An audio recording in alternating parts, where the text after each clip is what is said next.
Hello and welcome to my 8-Bits. This is my review of Splosion Man for Xbox Live Arcade.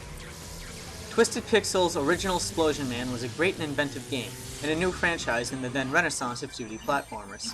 Now its sequel is out, and following the Pac-Man franchise's naming scheme. Is the Misses indeed the better half of the series?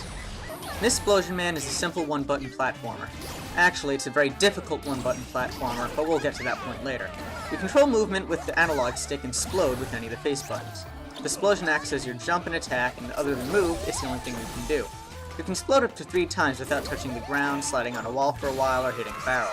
From these simple mechanics, the game blossoms into 40+ levels with variety in every level, and a new gimmick introduced right before you tire of the last. Some of these gimmicks perform better than others, and can range from thrilling barrel exploding sequences to cannon blasting a la Donkey Kong Country, to platforms that switch on and off when you step on them. One of the more annoying of these gimmicks are purple balls that you have to bounce between 2 or more slots. All of the levels are very well designed, and the best will send you flying from barrel to cannon, hitting switches, and exploding from point A to B with flow reminiscent of the best Sonic the Hedgehog games. The levels have great pace, and end almost exactly when they should. This continues to the game's length, which is long enough to give every experience the designers could think of without any of them getting stale. The game doesn't use a live system, and thank goodness for that, because you will die a lot of times, and sometimes it's not entirely your fault. Along with the game's classic foundations come some examples of archaic level design. There will be times when the game will expect precognition to see what's coming next, or pinpoint accuracy that the game's explosions just can't quite deliver, such as the aforementioned purple balls. Some levels can quickly go from challenging but fun to frustrating because of one sequence of events, such as one level reminiscent of Mega Man 2's Quick Man's infamous laser room. None of these instances are enough to ruin the game due to the infinite lives, you'll get through it eventually, but they are enough to make you want to put down the controller and take a breather.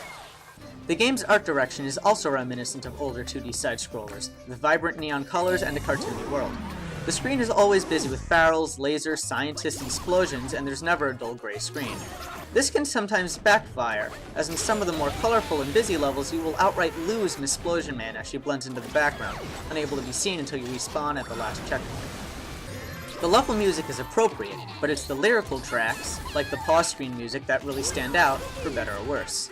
Every inch of the game is infused with Twisted Pixel's unique brand of humor, and if you're into it, then every level will offer a new laugh.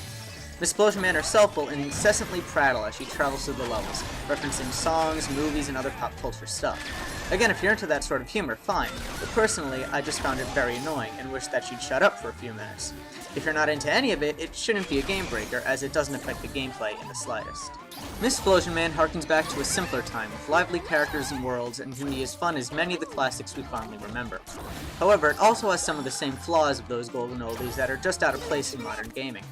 If you've been looking for a good and difficult 2D platformer, then Splosion Man is a steal. Splosion Man gets an 8 out of 10.